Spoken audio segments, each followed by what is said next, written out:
En primer lugar, saludar a Concilia Vic por la invitación a participar en esta charla de esta tarde.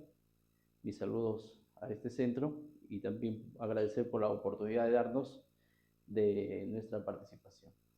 En la tarde de ahora nos toca discernir, exponer sobre la concurrencia de acreedores en la transferencia de propiedad sobre la doble venta. La pregunta es, ¿a quién le pertenece la propiedad cuando hay concurrencia de acreedores? Cuando un vendedor transfiere la propiedad a una persona, le entrega las llaves, le entrega la posesión y en segundo lugar o enseguida hace una doble venta a otra persona a quien también le firma su escritura pública, pero no entrega la posesión porque ya no lo tiene, y este segundo comprador inscribe la propiedad. Nos preguntamos a quién corresponde la propiedad. Para ello, vamos a explicar las reglas que establecen los derechos reales, ¿no?, sobre la adquisición de la propiedad inmueble. En primer lugar, queremos mencionar que el derecho de propiedad es un derecho real por excelencia, que ha sido estudiado desde el punto de vista económico, social, sociología, historia, hasta la religión, desde la filosofía. Pero lo que en esta tarde vamos a estudiar es específicamente el derecho de propiedad desde el punto de vista jurídico. En primer lugar, la propiedad, desde el liberalismo clásico consideró a la propiedad como un derecho absoluto, exclusivo, de tal manera que en el liberalismo desde sus inicios no existía un límite como lo tenemos ahora. Ahora la propiedad no se ejerce de manera absoluta, sino que tiene limitaciones. Y las limitaciones lo ha establecido la ley y lo ha establecido también las relaciones sociales. En segundo lugar, tenemos el derecho de propiedad, que cumple una función social. Justamente acá es donde encontramos que la propiedad está más limitada, sobre todo a partir de la influencia de la ideología social, donde establece que la propiedad como derecho real no puede ejercerse de una manera absoluta, sino que ésta debe estar limitada y debe ejercerse en armonía con el interés social, con el bien común, de tal manera que quien ejercía con el liberalismo desde sus inicios, ejercía el derecho de propiedad, lo hacía de manera absoluta, hacía el uso, el disfrute y sobre todo la disposición, no importando que pueda perjudicar a terceras personas en ese ejercicio de la propiedad. Hoy en día, la tendencia social para ejercer el derecho de propiedad, esta debe hacerlo en armonía con el bien común, como así lo establece la Constitución. Es a partir de este ingrediente social es que se le ha impuesto más límites, de tal manera que un propietario con el colindante no puede al momento de ejercer su derecho de propiedad, no puede perjudicarlo. De igual manera, el colindante hacia quien ejerce su derecho de propiedad. Del mismo modo, no puede perjudicar a cualquier persona, si bien es cierto, tiene el derecho de excluir a cualquiera y su ejercicio es en armonía con el interés social. Más allá del interés social, hoy en día también hay una tendencia que el derecho de propiedad no solamente debe ser ejercido teniendo en cuenta el interés común, sino que también ese ejercicio debe ser en armonía con el medio ambiente. Es decir, hay una limitación más al ejercicio del derecho de propiedad. Entonces, no podemos decir pues que hoy en día tenemos un derecho de propiedad como era al inicio del liberalismo, que la propiedad era absoluta y el dueño usaba y abusaba de ese derecho. de tal manera que históricamente se han dado muchos casos cuando se ejercía el derecho de propiedad, se ha perjudicado a terceros, llegando hasta el ejercicio abusivo del derecho de propiedad.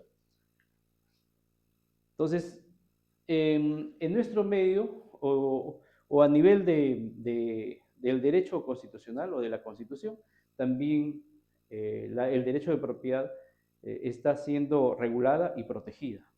Y en el artículo 70 de la Constitución está el principio de indemnidad del derecho de propiedad, que la propiedad es inviolable, pero se ejerce en armonía con el bien común. Justamente aquí está lo que anteriormente estábamos mencionando, el ejercicio en armonía con el interés social.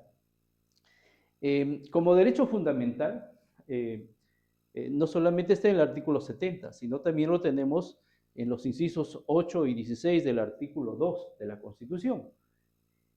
A nivel constitucional, el derecho de propiedad tiene su fundamento.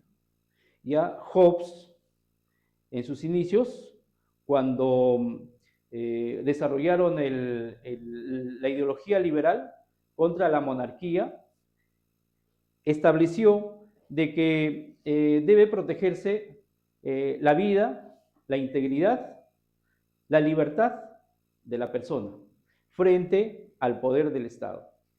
Posteriormente viene el padre del liberalismo político, que es John Locke, y John Locke dijo no solamente la vida, ni la integridad, la libertad, sino que también la propiedad. Porque la propiedad es producto de la fuerza del hombre.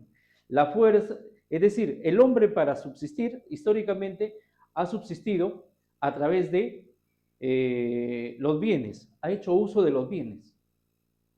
De tal manera que no puede el hombre existir o subsistir o seguir viviendo si es que no se hace de los bienes.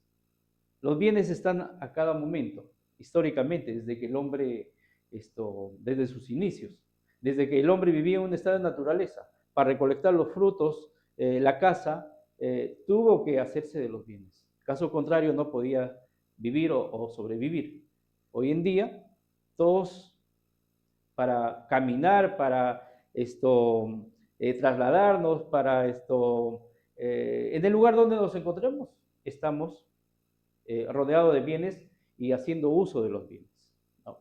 Pero estos bienes son producto de ¿qué? ¿Cómo llega a nuestro poder, como dice la doctrina, al sometimiento del sujeto? A través del esfuerzo, a través de la fuerza, a través del trabajo. Entonces, el trabajo es propio de la persona. El trabajo es propio de la persona. Y si el trabajo es propio de la persona, el trabajo es inherente a la persona, por lo tanto, el bien que tú has adquirido es producto del trabajo. Y ahí es donde John Locke nos dice que no solamente es vida, integridad, libertad, sino también propiedad. Por eso es que a nivel de la Constitución tenemos nosotros que está regulado y protegido como derecho fundamental. Entonces, el derecho de propiedad es un derecho fundamental y está protegido desde la Constitución. Bien, entonces, históricamente, el derecho de propiedad, para adquirirlo, desde sus inicios, en un estado de naturaleza, el hombre ha ocupado espacios, áreas, ha recolectado, ha cazado, es decir, ha ejercido una acción de aprehensión y eso le ha permitido tomar posesión y tomar propiedad. Por lo tanto, una vez que ya lo ha sometido a su dominio, estando ya en su poder, ha tenido necesidad de que esos bienes circulen en sus relaciones sociales, porque requerían otros sujetos también tener esos bienes y aparece el mercado y empieza la circulación de los bienes. Entonces aquí viene el tema de la transferencia o el traslado de un sujeto a otro sujeto del derecho de propiedad o el traslado del bien a otro sujeto. Entonces tenemos acá el tema de la transferencia de propiedad. Entonces tenemos dentro de la clasificación, en los derechos reales tenemos la clasificación de los bienes muebles y tenemos la clasificación de los bienes inmuebles. No hay otra clasificación. En la ley y el código ha regulado el derecho de la clasificación en dos clases de bienes. O sea, no tenemos otra clasificación, no estamos bienes pequeños, bienes gigantes, de mayor valor, de menor valor, no existe otra clasificación jurídicamente. La clasificación es bienes muebles e inmuebles. Entonces, para toda situación jurídica sobre los bienes, tenemos que ubicarlos. ¿Este es mueble o es inmueble?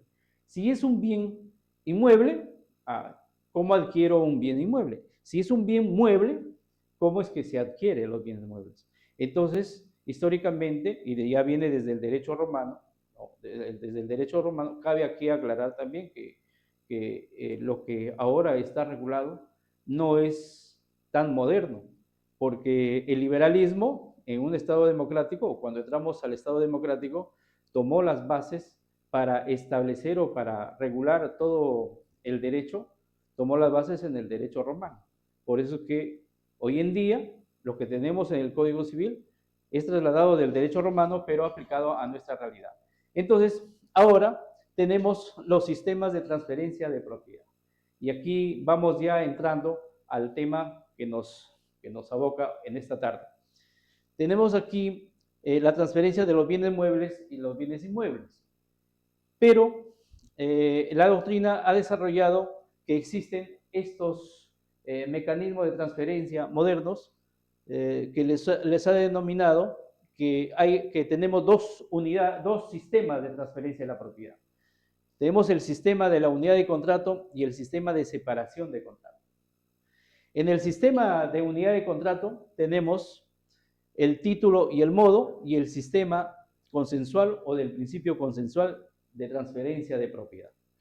En el sistema del título y modo, aquí tenemos aplicable a la transferencia de bienes muebles. Es decir, el título es el acto jurídico llamado una causa próxima, a través del cual el transferente manifiesta su voluntad, ¿no?, de trasladar su propiedad o de vender su propiedad, y hay un comprador o adquiriente que manifiesta su voluntad de adquirirlo. Es decir, hay un acto obligacional, un acto jurídico. Pero con el acto jurídico no basta para que se consolide la transferencia de la propiedad, sino que existe de otro acto que es el modo, que la doctrina le llama la causa próxima. Y esta causa próxima se expresa con la entrega del bien, lo que el derecho romano decía la traditio, y también nuestro código civil en el artículo 947 dice: los bienes muebles se transfieren con la traditio, es decir, con la entrega. Entonces no basta el contrato para transferir bienes muebles. Entonces, este sistema está para los bienes muebles, que ha recogido muy bien nuestro código civil en su artículo 947. El otro sistema, el sistema del principio consensual. Acá sí me voy a detener un poco. ¿Cómo es que en nuestro sistema, sobre todo en el Perú, nuestro código sea afiliado o ha sido influenciado por este sistema consensual? A ver, desde el derecho romano, la transferencia de propiedad en el derecho romano, tanto bienes muebles como inmuebles, la transferencia se hacía a través de la traditio, la entrega, muebles e inmuebles. Toda la Edad Media, bueno, sabemos que la Edad Media, pues, en un régimen monárquico, donde el señor feudal poseía grandes extensiones, y dentro de esas grandes extensiones una organización política, es decir, la propiedad era parte de la organización política del Estado. Entonces, ahí nosotros tenemos que en la Edad Media hay ciertos cambios en la transferencia de propiedad. Pero ya a partir de la Edad Media, aquellos sectores donde no estaban sometidos a la monarquía o al señor feudal, sí existían los actos de transferencia de propiedad mueble y de propiedad inmueble. Sobre todo la propiedad inmueble, porque esta era la de mayor relevancia, y siempre lo ha sido desde la antigüedad, desde el derecho romano y hasta la actualidad, sobre todo por el valor económico que tienen estos bienes, ¿no? Entonces, ¿cuál es la evolución de este sistema de transferencia que hemos llegado hasta ahora? y tenemos un sistema consensual. Históricamente, era la entrega, y así ha venido siendo. Incluso en nuestro ordenamiento jurídico, el registro público recién se ha instituido en el año 1888. Antes de 1888, ¿cómo se transfería la propiedad? No había registros públicos. La transferencia ha estado el contrato, ¿no? Ha estado el contrato. Pero este contrato era consensual, solamente consensual, o era con otro acto de por medio. Pues bien, a fines de la Edad Media, ya para llegar a la edad moderna, han habido cambios. Históricamente, la tradición siempre ha existido, es decir, la entrega del bien, con eso se consolidaba la transferencia de propiedad, tanto mueble como inmueble. Pero llega un momento histórico, o de la historia, donde muchas veces viene el tema del sistema industrial y comercial, donde se necesitaba que la mercancía circule más rápido. Y muchas veces se realizaba el contrato de transferencia, pero ahora teníamos que hacer la entrega, y siempre era con la entrega. Entonces, ya existían los notarios, o ya existía la persona ante quien se realizaban los contratos. Fueron las partes que intervenían en la transferencia al notario a hacer el contrato, no iba con el bien, y ahí en la escritura o en el documento que plasmaban la transferencia de propiedad, también dejaban constancia que se ha hecho entrega. ¿Por qué? Porque el tiempo, la modernidad, ya no les permitía de que vamos a hacer el acto jurídico y después vamos a hacer la entrega. Porque antes de que surja esto, entonces, ¿por qué era importante la entrega? Porque a partir de ahí, a partir de la entrega,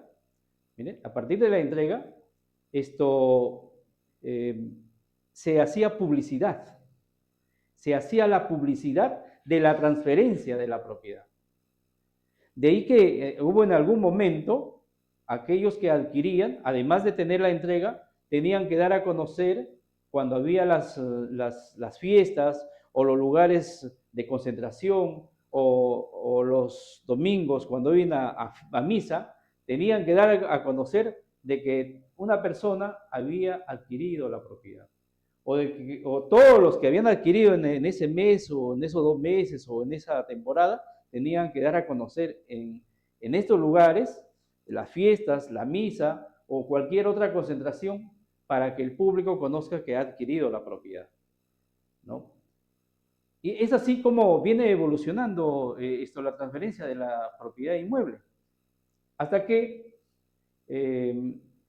cuando se hace ya por escritura pública y el contrato se expresa en un documento, y las dificultades para hacer la entrega, entonces dejaban constancia en el mismo documento de que han hecho entrega del bien, es decir, han hecho tradición. Pero sin embargo, en la realidad no sucedía eso. Solamente los contratantes, el vendedor manifestaba su voluntad de transferir y el adquiriente su voluntad de adquirir. Entonces los franceses dijeron, bueno, pero si en realidad no se hace entrega y la transferencia se está haciendo con el contrato, entonces la transferencia y el contrato tiene efectos reales solamente con el contrato cuando se trata de inmuebles. No hay necesidad de entrega, porque esa certificación que se hace es una certificación ficticia, formal, pero que al final no se hace entrega material, sino a través del documento. Entonces no hay necesidad para la transferencia de la propiedad de que exista entrega para la transferencia de propiedad inmueble. Por lo tanto, solo el contrato debe transferir propiedad. Es así como surge este sistema, ¿no?, en la legislación o en el sistema francés o en la legislación francesa, y así se plasma. Y nuestro código hereda este sistema. En el 949 tenemos código civil 949, este sistema consensual de la transferencia de la propiedad. Así llega a nuestro código este sistema de transferencia de la propiedad. Lo que no sucede con muchos de los sistemas jurídicos, por ejemplo, el sistema jurídico argentino, la transferencia de la propiedad inmueble se realiza con la tradición. Es decir, en Argentina, si tú vas a comprar un inmueble, tienes que hacer entrega también del inmueble. Entonces, si bien es cierto, ellos, el registro, justamente el registro para ellos no es tan, igual que nosotros no es obligatorio, pero para los argentinos menos, porque la transferencia de propiedad se hace a través de la entrega, tanto muebles como inmuebles. En nuestro caso es el sistema francés. Bien, y el otro sistema, el de separación de contratos, aquí sí, este sistema es muy especial. Aquí tiene que haber dos momentos para que exista transferencia de la propiedad. ¿Cuáles son esos dos momentos? El uno es el momento obligacional, o sea, el contrato, ¿no? Y el otro es el de la inscripción registral. Este sistema lo tiene el sistema francés, perdón, el sistema alemán. Los alemanes cuentan con este sistema. Primero es el acto jurídico, después es la inscripción registral. O sea, la que produce transferencia de la propiedad es la inscripción registral. Y en el sistema francés, la que produce transferencia de propiedad es el solo consenso o el acto jurídico que tiene efectos reales. En cambio, en el sistema francés se dice que es un sistema abstracto, ¿no? Que aquí, primero es el contrato, el registro transfiere propiedad. Pero aquí, ¿cuál es la particularidad? Si ya una vez se inscribió esta transferencia, si tiene vicios de nulidad, el registro lo convalida. Entonces ya no damos vuelta atrás y que vamos a demandar la nulidad del acto jurídico porque acá hemos encontrado vicios. No. Entonces, si es que hay algún daño, se demandará la indemnización, pero la transferencia se produjo con el registro. Es decir, este es un registro convalidante. Convalida los vicios que haya sucedido en el acto jurídico, ¿no? Ese es para los bienes inmuebles, y para los bienes muebles que no son registrables, que no están en el registro, se produce con la traditio, tan igual como se hace en nuestro sistema. Entonces, este es el sistema de separación de contratos en que hay dos momentos, ¿no? Dos momentos, por eso es separación de contratos, donde hay una parte que es el acto jurídico que genera la obligación de transferir y el otro acto que es la inscripción, que es la que produce la transferencia de propiedad. Bien, pero la pregunta es, ¿desde cuándo se es propietario en este sistema y desde cuándo se es propietario en el sistema de separación de contratos? Entonces, la respuesta está acá. En el sistema consensual, de acuerdo al artículo 949, establece que la sola obligación hace al acreedor propietario. Quiere decir que el contrato tiene efectos reales. Soy propietario desde que existe el consentimiento de vender y de comprar y cumplir con el pago, propietario, ¿no? Entonces, dice, la sola obligación hace al acreedor propietario.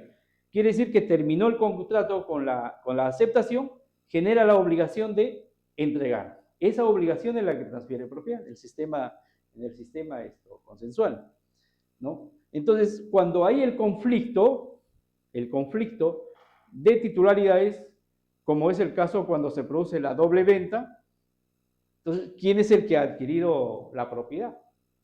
El conflicto de titularidades. ¿Quién es el que adquirió la propiedad? En el sistema de separación de contratos no va a haber ningún problema, porque la transferencia de propiedad se hace con el registro. Entonces, así se venda nuevamente y ya está registrado, ahí no va a haber problema. El registro es el que con el registro se va a excluir a cualquiera. El problema que viene es con el sistema consensual. ¿Desde qué momento se excluye a cualquiera o a un tercero? Entonces, aquí es donde el análisis económico del derecho, empezando por Alfredo Bular, hace una crítica a este artículo. Dice que este artículo no nos da seguridad. Este artículo nos dice desde cuándo tú adquieres propiedad, pero no te dice desde cuándo tú puedes excluir a otro. porque tienes el problema de la doble venta. Ahora, ¿quién es el propietario? Hay ese conflicto de titularidades. Entonces, ¿cómo solucionamos este tema? Pero bueno, venía mencionando de que cuando se hacía las transferencias de propiedad, en algún momento histórico tenían que dar a conocer en las concentraciones, en las fiestas o en las misas. ¿Eso qué significaba? Significaba que siempre, y no solamente ahora, desde el derecho romano, se ha exigido que cuando se adquiere un derecho real, este debe publicitarse. Y una de las características del derecho real, de los derechos reales, es la publicidad. La publicidad es la que le da o le genera esa característica de exclusividad, de que un derecho real puede excluir a cualquiera erga omnes.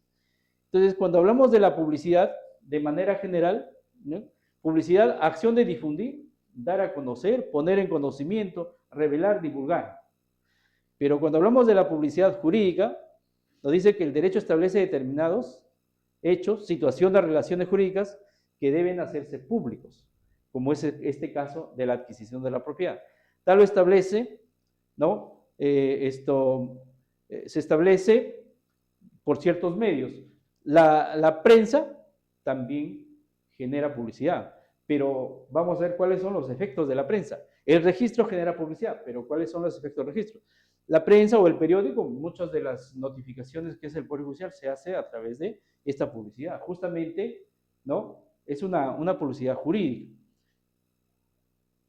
Pero de manera general, la publicidad genera garantía, seguridad, da a conocer, ¿no? Para la oponibilidad y sobre todo para la adquisición de buena fe. La publicidad de los derechos reales. Se ha dicho que la finalidad primordial de la publicidad de los derechos reales es la seguridad del tráfico jurídico y la protección del crédito. La oponibilidad es una característica de los derechos reales sobre bienes muebles e inmuebles. Entonces, cuando hablamos de publicidad de los bienes muebles, ¿y cómo conocemos de que existe el derecho de propiedad sobre un bien mueble? Es porque está en posesión de una persona. Se entiende de que esa persona lo ha adquirido por la tradición. Porque hay bienes muebles, ¿no? Como el que tengo acá. O sea, no, como son de menor valor, más costoso me sale ingresar, ir a registros públicos, sale publicidad. Por lo tanto, los bienes muebles, la publicidad es a través de la posesión, a través de la traditio, la entrega. Entonces, la entrega en posesión es un modo de publicitar la adquisición del derecho. Y así se hace en los bienes muebles. Pero en los bienes inmuebles,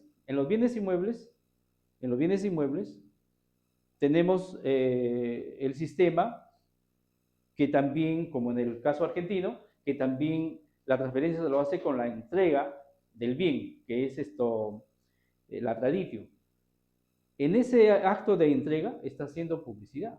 Y cuando ya quien tiene el bien está poseyendo y está ejerciendo su derecho con conocimiento del público, de los vecinos, está dando a conocer que ha adquirido un derecho.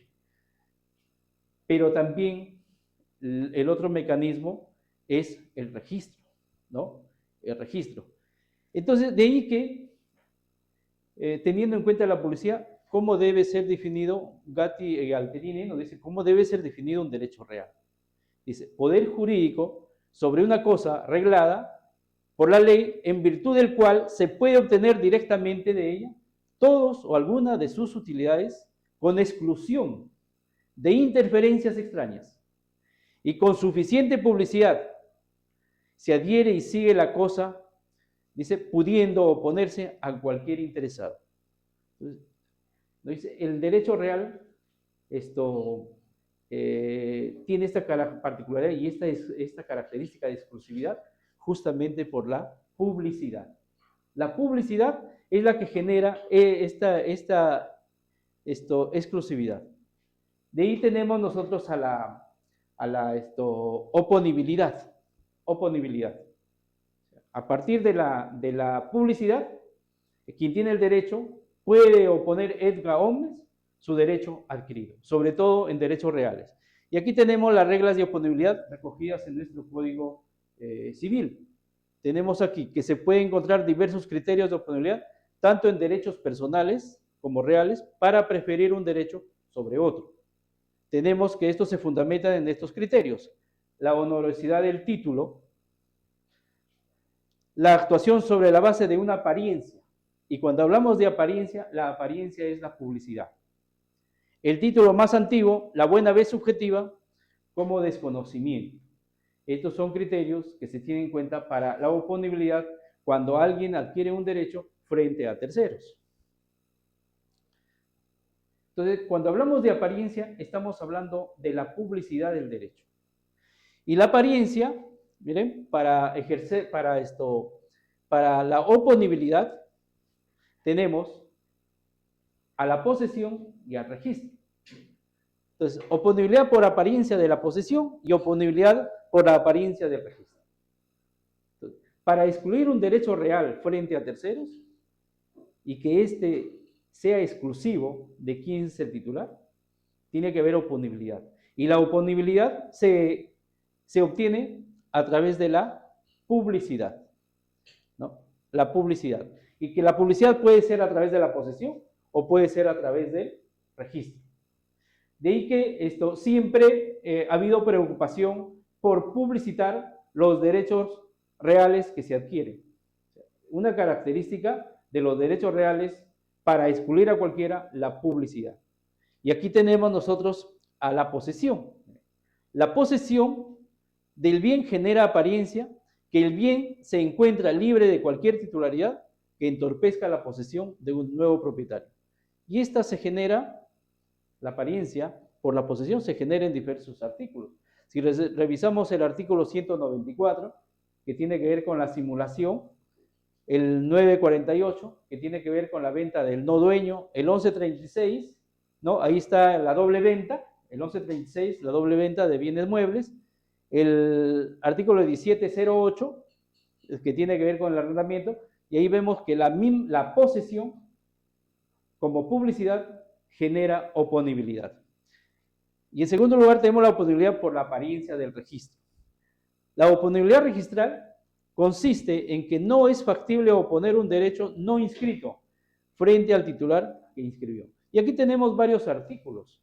Tenemos el artículo 848, 926, 993, 1584, 1591, 1708, 2023, 1135, aquí está la concurrencia de acreedores, ¿no?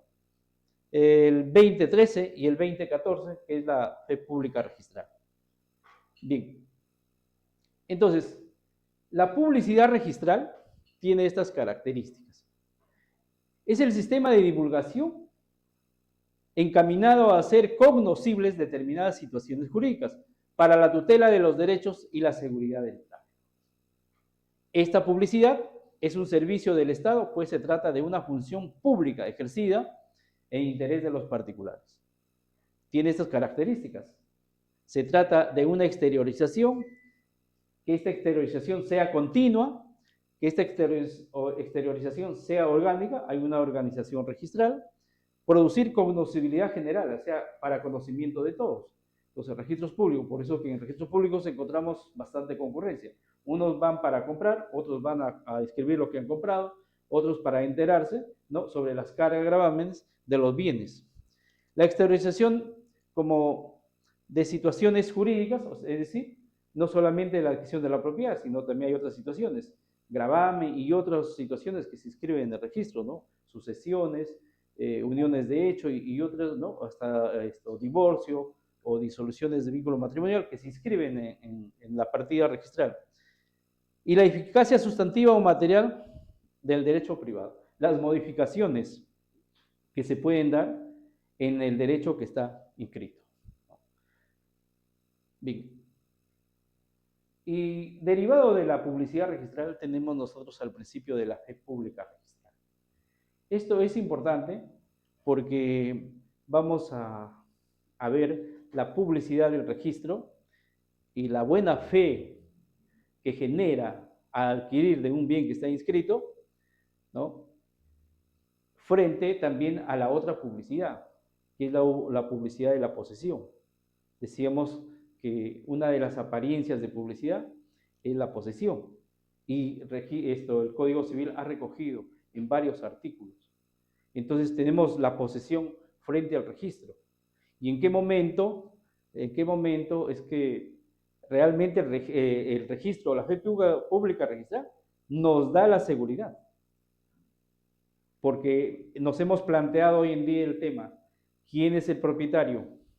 Si el que adquirió primero su derecho, mediante un contrato de compra-venta, le dieron su escritura, le dieron la llave de la casa, ingresó, tomó posesión. Y en segundo lugar, el mismo vendedor, y no inscribió su derecho, y en segundo lugar, este mismo propietario transfiere el mismo bien a un segundo comprador, igual por escritura pública, inscribe su derecho en registros públicos. Entonces, partiendo de la publicidad de los derechos reales, y decimos que la publicidad es la que genera seguridad. Este segundo comprador dice, bueno, yo le he comprado en base a la publicidad del registro. Yo soy un comprador de buena fe y le he comprado al registro. Y yo soy el que tengo mejor derecho propio. El primer comprador dice, yo también lo compré en base al registro, pero ahora yo tengo la llave y yo estoy viviendo ahí. Y todos mis vecinos y todos conocen que yo estoy en la posesión. Y el 949 dice que la sola obligación hace el acreedor propietario, es decir, yo compré primero y yo desde ese momento ya soy propietario. Y el segundo que vino ya compró al no propietario. Es decir, si bien es cierto en registros públicos existía como titular, pero ya no era el propietario. De ahí que la publicidad, ¿no? Actualmente la publicidad registral, o sea, ir solamente al registro, estamos hablando de una formalidad y de una publicidad registral extrema, desconociendo la realidad extrarregistral, porque la realidad extrarregistral me dice otra cosa. Y ahí es donde nos hemos planteado esta pregunta. Para dar la respuesta, tenemos que explicar la función que cumple el registro y la función que cumple, ¿no? La posesión. Entonces, la fe pública registral, que está regulada en el artículo 2014, ¿no? Aquí dice que el tercero que adquiere de buena fe a título oneroso, ¿no? De quien en registro aparecía con facultades para otorgarlo, adquiere su derecho, así se resuelva, se rescinda la del otorgante. Entonces, estamos ante la fe pública registral, que no es tan segura como se dice frente a este conflicto. Entonces, los requisitos para la fe pública registral es que se haya adquirido a título oneroso, que esta adquisición se haga confiando en el registro y que sea de buena fe. Miren, la buena fe en la adquisición cumple una función muy importante, la buena fe. La buena fe es protegida por el derecho, desde cualquier aspecto. Entonces, se tiene que tener buena fe. Dice, no debe constar en el registro causales de nulidad o ineficacia y la inscripción del propio título, como requisitos para que esto funcione la publicidad registral o la fe pública registral. Entonces, el tercero de buena fe, entonces, ¿cuándo estamos frente al tercero de buena fe? ¿Solamente con conocimiento de lo que establece el registro o lo que ha regulado el registro? ¿O es que debemos también conocer la realidad extrarregistral? Porque la buena fe es desconocer de las causales de nulidad, desconocer no solamente las situaciones que obran en el registro, sino desconocer también de la realidad extrarregistral, como en el caso del comprador y que está en posesión. Entonces hay una situación extrarregistral que se conoce, y si el segundo adquiriente conoce de esa realidad extrarregistral, no puede decir que desconocía, pues, y solamente él hace valer o exige su derecho en base a la publicidad registral. Bien, entonces, en la doctrina se ha regulado el tercero de buena fe, la buena fe ignorancia y la buena fe diligencia. ¿Cuál de estas es la que debe proteger el derecho? La buena fe ignorancia es propia del extremismo registral. Es decir, solamente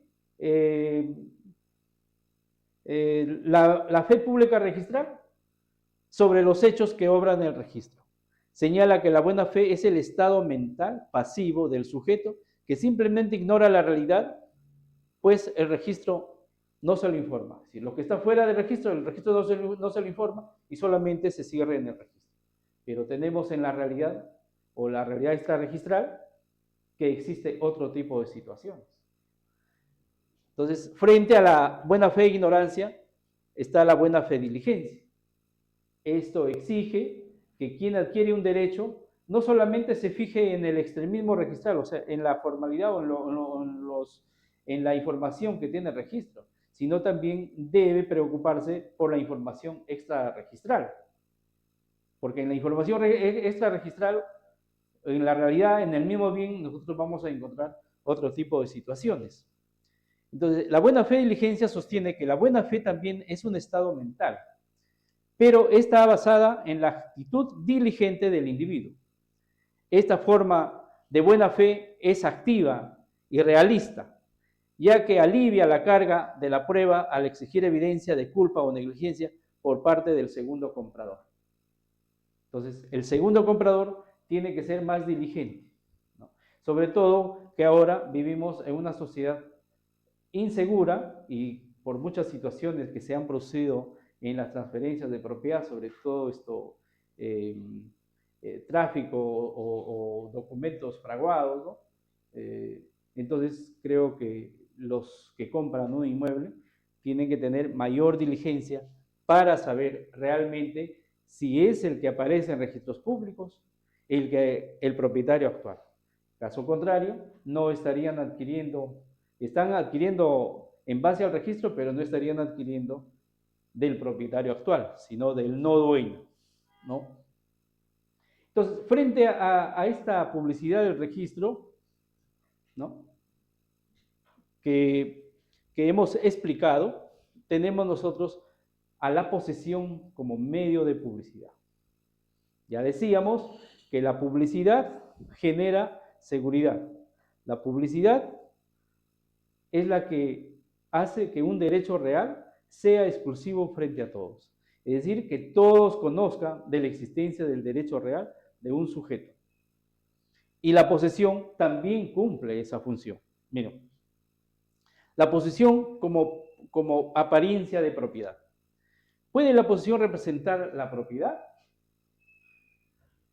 Acá citando Mejorada Chauca, citando a Yerick, nos dice, sí, porque es la propiedad en su estado normal. La posesión es la exterioridad, y Yerick decía, es la exteriorización del derecho de propiedad. Dice, la visibilidad de la propiedad. Estadísticamente hablando, esta exterioridad coincide con la propiedad real, en la infinita mayoría de casos. Por lo tanto, si este segundo comprador estaba comprando un bien, sabía que ahí hay un comprador o sabía que hay una persona en posesión, tendría que saber o tendría que preguntarse, ¿quién es el que está ahí? ¿Por qué está ahí? Porque hay una realidad extrarregistral, que es la posesión. Entonces también hay publicidad. Entonces, este que compró en base al registro, ¿estará obrando de buena fe? Es decir, ¿tiene un desconocimiento absoluto? Entonces, ahí tenemos que está al alcance de todos quien está en el bien, que ha poseído primero y que compró primero, y la publicidad que está en el registro. Por lo tanto, acá Yeri, citando a Yeri, la posesión nos dice, o respecto a la posición y la función que cumple la posesión, nos dice Yeri, posesión llama al uso normal de la cosa, es visibilidad de la propiedad, lo que mencionaba Mejorada Chauca citándolo ayer. La exterioridad y visibilidad de la propiedad traen consigo importantes consecuencias en materia de adquisición y pérdida de la posesión. La posesión continúa cuando la cosa se usa normalmente y cesa cuando se usa anormalmente. Entonces, quiere decir que está en posesión es porque adquirido normalmente o se presume que es el propietario. La posesión no solo está al servicio de la propiedad, sino de todos los derechos reales. Entonces decíamos que la publicidad genera exclusividad, no solamente del derecho de propiedad, sino de cualquier derecho real. Y la posesión está con otros derechos reales, no solamente con la propiedad. Por tanto, la posesión es también la exterioridad de los derechos sobre las cosas, es decir, de los derechos reales. Bien, entonces, ¿qué funciones cumple la posesión? La posesión cumple función de protección, función de conservación. La posesión es causa eficiente de adquisición de otros derechos reales correspondientes al bien. Es medio de publicidad de los derechos reales. Aquí tenemos, una de las funciones de la posesión es publicidad de los derechos reales. Función de legitimación del derecho real del titular, la posesión cumple también una función social. Entonces, la apariencia protege la legítima titularidad de los bienes. La apariencia, o sea, cuando decimos la apariencia, es la publicidad. La publicidad protege la legítima titularidad de los bienes. Esta publicidad puede ser por el registro o puede ser por la posesión. Entonces, a través de la posesión se publicita y ese es el rol principal. Queda claro, sin embargo, que la posesión solo publicita una apariencia de titularidad sobre algún derecho, sobre el bien, más no la titularidad en sí. Podríamos estar, pues, ante el poseedor ilegítimo, que ejerce, de hecho, alguno de los poderes inherentes a la propiedad. Entonces, esta es la función que cumple la posesión. Aquí la posesión y el registro de la propiedad inmueble. La posesión y el registro, cada uno en sus respectivos niveles, son medios de publicidad de derechos reales. Y como tales cumplen un rol importante en el tráfico de bienes, al lado de la publicidad registral y del registro inmobiliario como forma e instrumento básico de la publicidad relativa al dominio. Y los derechos reales sobre bienes inmuebles que conserva hoy todo su valor, ¿no? La figura de la posesión. Bien. Bien, entonces ahora para entrar al tema del conflicto de titularidades o la concurrencia de acreedores por la doble venta. Entonces, a la pregunta de que si una persona compró, aquí sí permítame graficar en la pizarra, ¿no? Es decir, si A, propietario que su derecho está en registros públicos, entonces A transfiere el bien a B. A B le entrega las llaves.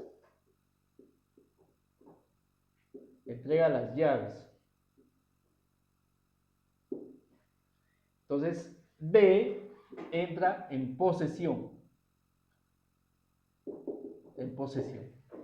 Entra en posesión del bien. Él está tranquilo y B no inscribe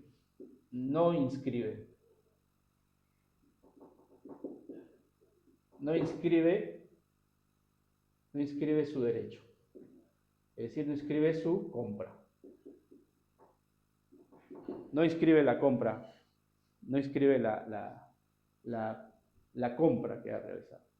Él está contento, está tranquilo, que ha adquirido su propiedad, ya le entregaron las llaves y está en el bien.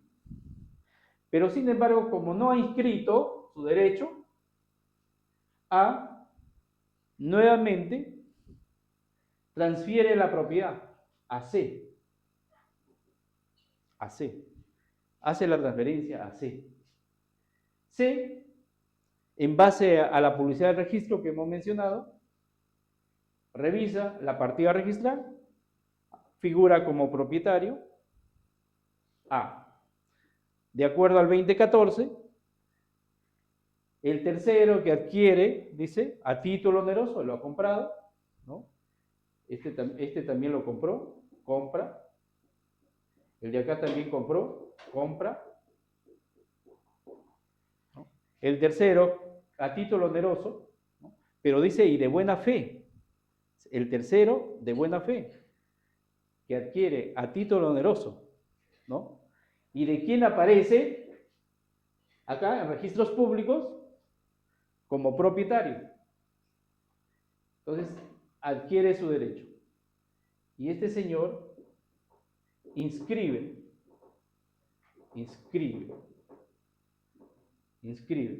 en registros públicos. Entonces, inscribe en registros públicos. La pregunta es, ¿quién es el propietario?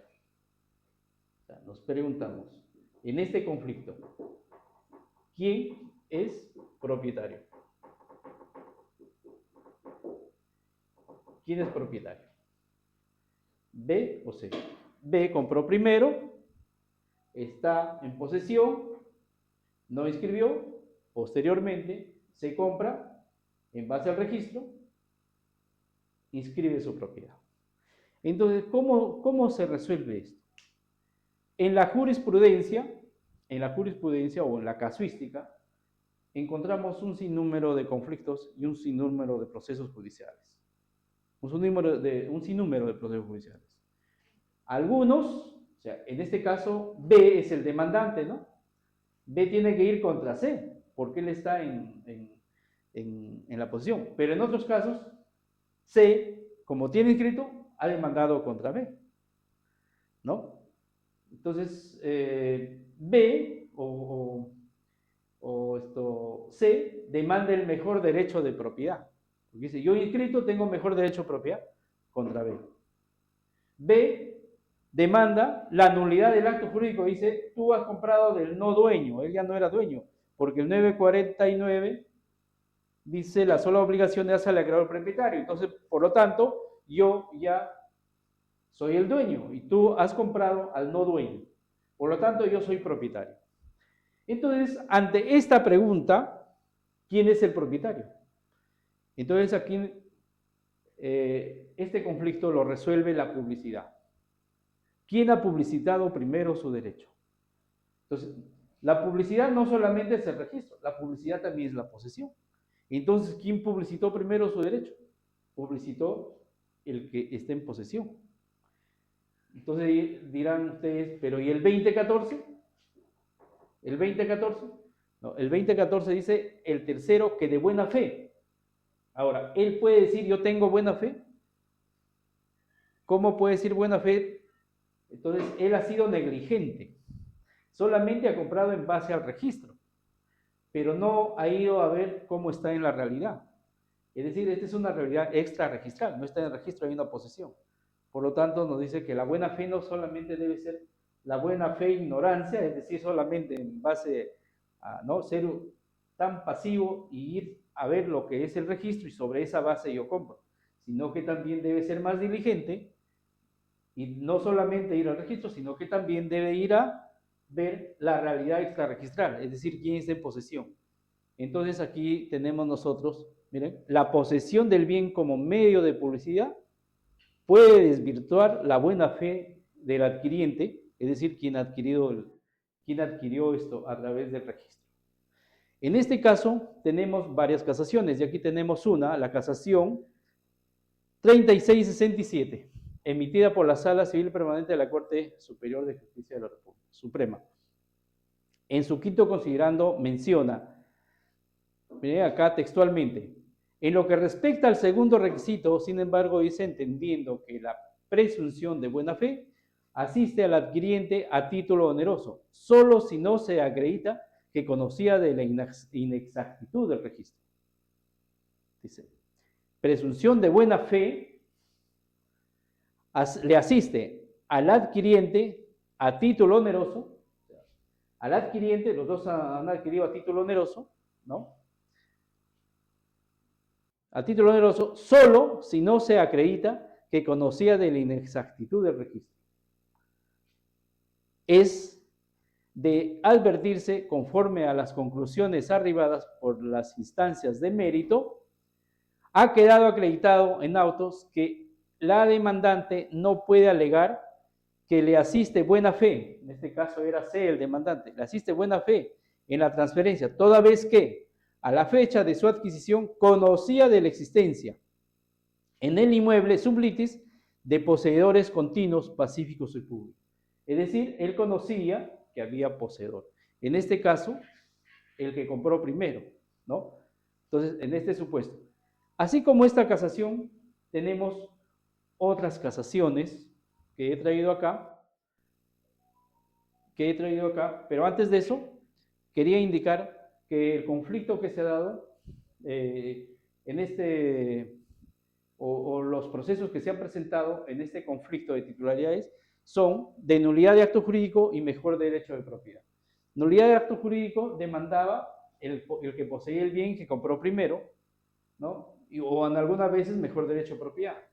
Pero siempre el tercero ha demandado, en este caso C, que ha comprado en base al registro, ha demandado el mejor derecho de propiedad. Y la Corte Suprema, nosotros tenemos sentencias que han discrepado en las decisiones. Pero tenemos aquí un gran número de sentencias donde han privilegiado el criterio de la posesión. Miren, acá, en la nulidad de acto jurídico, todas estas sentencias son nulidad de acto jurídico. Por ejemplo, citamos acá una, la casación 4030-2016 Lima dice, en el caso concreto no se había configurado la buena fe de los demandados, por cuanto estos se encontraron en la posibilidad razonable de conocer quiénes eran los poseedores. Es decir, se encontraba, ¿no?, en una situación razonable de quién era el poseedor. Entonces no le puede asistir la buena fe. Dice, ¿quiénes eran los poseedores del inmueble sublitis, así como el título que ostentaba? Estaban en condiciones de conocer. Entonces, si ellos conocían, no solamente podría ser el registro. O sea, no solamente, tenían que abocarse al conocimiento del registro, sino que tenían que ser más diligentes y conocer la realidad extrarregistral. Y porque ellos, para obrar de buena fe, tienen que tener desconocimiento total de lo que existía sobre el bien, pero en este caso ellos estaban en condiciones de conocer, ¿no?, al poseedor. Y así tenemos varias sentencias. Por ejemplo, acá la 2444-2015 dice, existe fin ilícito cuando se pretende despojar de sus bienes a terceros, a sabiendas que los datos que se encuentran en el registro público no se comparecen con la realidad, o sea, no son, lo de acá no está conforme con la realidad, no puede estar beneficiados por el 2014. Es decir, este no puede estar beneficiado por el 2014 si conocido, ¿no? Y así, todas las sentencias que tenemos acá en que se han discutido, nulidad de acto jurídico, acá hemos traído algunas, aquí están privilegiando a la posesión en este conflicto de titularidades. Y en la siguiente diapositiva tenemos también casaciones, aquí sí, sobre sentencias de mejor derecho de propiedad. Aquí, por ejemplo, la casación 16.476-2017, La Libertad, dice, adoptó una concepción extrarregistral, una concepción de la extrarregistral de la buena fe. Asimismo, acogió la posición de la buena fe diligencia. De acuerdo con este criterio jurisprudencial, el adquiriente privilegiando en una doble venta inmobiliaria no solo debe verificar la información publicitada en el registro para tener buena fe, sino que también tiene la obligación de realizar diligencias extrarregistrales. Es decir, no solamente debe basarse en lo que está en el registro, sino que también tiene que verificar, ¿no?, la realidad extrarregistral. Y así acá en la casación 1412-2018 dice, la posesión del bien inmueble por quien compró y no inscribió, quiebra la buena fe registral de quien compró pero no posee. Se reconoce la posesión como situación extrarregistral y como dato fáctico que desvirtúa la buena fe registral. Entonces, quiere decir que no actuó diligentemente. Entonces, no puede acogerse a la fe pública registral solamente con la información registral, sino que tiene que ser más diligente y debe también enterarse de lo que sucede en la realidad extrarregistral. Y en muchos casos conocían. Entonces, este conflicto de titularidades se ha solucionado con la publicidad. Entonces, no siempre el que escribe primero es el que va a excluir al otro, sino que quien excluye es quien publicita primero. Y quien ha publicitado primero a través de la posición es el que ha comprado primero. Si bien es cierto, no ha inscrito, pero está en la posición.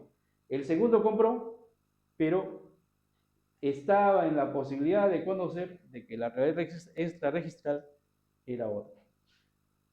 Y por último, estamos concluyendo sobre este tema para dejar en claro lo que la jurisprudencia viene resolviendo sobre este conflicto entre dos titulares que han comprado de un mismo dueño por la doble venta. Concluimos, dice, en el sistema consensual de transmisión de la propiedad inmueble, el contrato produce un inmediato efecto real relativo de propiedad, mientras que el registro y la posesión constituyen medios idóneos de publicidad de derecho real. Es decir, siempre el registro y la posesión van a tener esta función de publicidad. Y repito, y aquí ya en esta conclusión le recalcamos, que la posesión de los bienes inmuebles, esto ha sido histórico desde el derecho romano. La transferencia ha sido con la entrega. El registro es moderno, lo tenemos más de 100 años, desde 1888 el registro en el Perú. Antes de 1888 siempre ha estado la tradición. Si bien es cierto, tenemos el sistema consensual, pero quien cumplía la función de publicidad era la posesión. Y ahora, hoy en día, muchos sistemas jurídicos siguen realizando la transferencia de propiedad inmueble, ¿no?, a través de la tradición, como es el caso argentino. Entonces, vale solo a efectos de resolver hipótesis de conflicto entre adquiriente y otros causavientes, la publicidad de la posesión y el registro. De manera que el adquiriente que no haya inscrito su título es propietario aún en los conflictos con terceros, pues su adquisición queda sujeta a perder la eficacia frente a una adquisición que primero haya efectuado la publicidad. Finalmente, si existen discrepancias en las decisiones, existen discrepancias. Hoy en día sí, sigue existiendo la discrepancia sobre esto, porque hay algunos supremos o algunos jueces que privilegian esto ignorando la realidad. Y otros que ya han visto hoy en día y han reconocido que la posesión sí cumple una función y privilegian la posesión. Entonces, existe discrepancia en la decisión de la Corte Suprema. En algunas sentencias, los jueces supremos opinan que únicamente debe verificarse el registro para tener buena fe. En cambio, otras sentencias se ciñen a interpretar los cánones de la buena fe y diligencia y exigen la verificación de la realidad extrarregistral, como la constatación de la posesión del inmueble. En la concurrencia de acreedores por doble venta, la posesión del bien inmueble por quien compró primero y no inscribió, si se valora la posesión como medio de publicidad, quiebra la fe pública registral del tercero que compró, ¿no?, con el registro y no posee. Gracias.